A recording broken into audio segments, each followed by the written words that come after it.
Hello everyone, welcome to commerce Adda 24/7। My name is Aman Mehta. और NTA ने जो अभी आप लोगों के लिए मतलब एक कंफ्यूजिंग सी सिचुएशन क्रिएट कर दी है, और बाकी सब तो यही कह रहे हैं कि मैथ्स कंपलसरी हो चुका है डीयू में बीकॉम ऑनर्स के लिए। ठीक है, तो ये चीज़ मतलब काफ़ी ज़्यादा प्रॉब्लमेटिक बच्चों को लग रही है, और है भी, इसमें कुछ दो राय नहीं कि प्रॉब्लम नहीं है, क्योंकि बहुत सारे बच्चे जो कॉमर्स से होते हैं वो नॉन मैथ ही होते हैं नॉर्मली, और एक नॉन मैथ बच्चे से बीकॉम ऑनर्स करने का राइट ले लेना, छीन लेना, एक तरह से गलत है, बहुत ज़्यादा गलत है।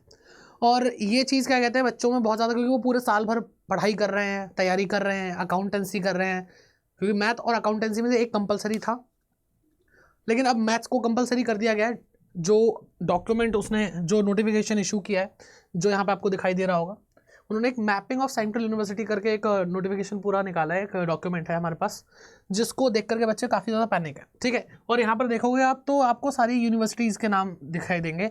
ठीक है, और सारी ही यूनिवर्सिटी जो इसके अंदर लगभग है वो सबको कवर किया है। सबसे पहले BHU है, ऐसे आप स्क्रॉल करते जाओगे तो बहुत सारी यूनिवर्सिटीज़ आपको मिलेगी। 78 पेजेस की PDF है।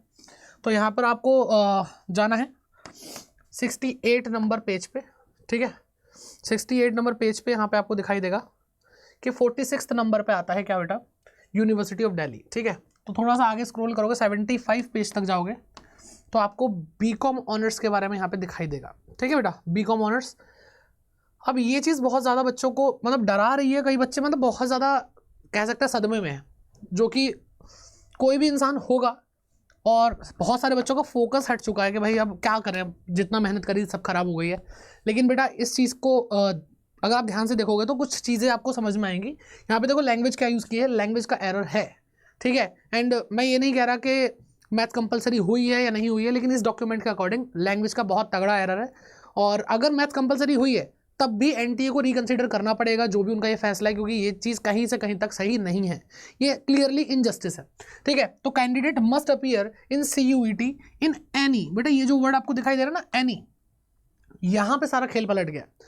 Any of the following subject combination, यानी एनी का मतलब क्या है कि जो भी नीचे दिए गए हैं उनमें से कोई सा भी एक, लेकिन यहां पे तो सिर्फ एक कॉम्बिनेशन दिया है, और ये चीज लैंग्वेज एरर को क्लियरली शो कर रही है। यहाँ पे आपको पहला कॉम्बिनेशन जो एक ही कॉम्बिनेशन दिया है वो दिखा रहे हैं बेटा। कोई भी आपको एक लैंग्वेज लेनी है लिस्ट ए में से, मैथ्स या अप्लाइड मैथ आपके पास होनी चाहिए, कंपलसरी है, क्योंकि इसके अलावा ही आपको 2 डोमेन लेने हैं, नहीं मैथ तो कंपलसरी कर दी है। तो सर कॉम्बिनेशन नंबर 2 कहाँ है? हर बच्चा CUET अड्डा 24/7, कॉमर्स अड्डा 24/7, सारे चैनल आपसे यही पूछ रहे हैं एनटीए कि यहाँ पर सेकंड कॉम्बिनेशन कहाँ है। सर क्या पता आप इसको गलत इंटरप्रेट कर रहे हैं। नहीं बेटा, देखो जरा, अगर हम दूसरे कोर्सेज की बात करते हैं, जैसे इसी के जस्ट नीचे आपको दिखाई देगा बीकॉम प्रोग्राम। ठीक है, बीकॉम प्रोग्राम के अगर आप क्राइटेरिया को देखोगे तो यहाँ पे क्लियरली बोल रखा है बेटा कि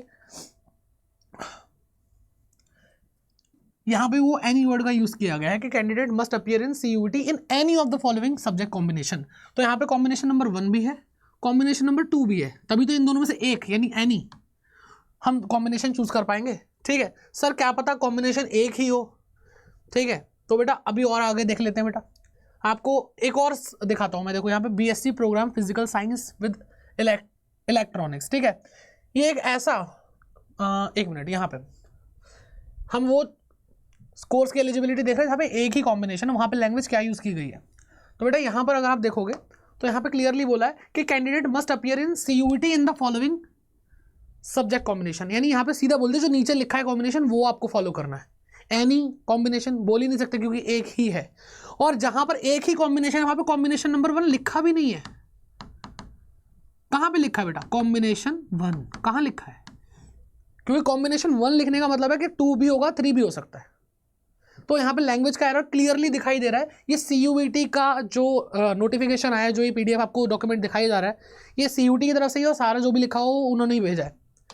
तो इसलिए बेटा यहाँ पर जब एक ही कॉम्बिनेशन, तो वहाँ पे कॉम्बिनेशन नंबर 1 लिखा ही नहीं है, और एनी वर्ड का इस्तेमाल नहीं हुआ है, और जहाँ पे 2 कॉम्बिनेशन है वहाँ पे एनी वर्ड का सेंस भी क्रिएट होता है। तो यहाँ पर क्या होगा बेटा कि बाद में अगर इस एरर को रेक्टिफाई किया जाएगा तो एनटीए बोलेगा सॉरी मुझसे गलती हो गई, ये थोड़ा मिस प्रिंट हो गया था, आ जाएगा एक सर्कुलर।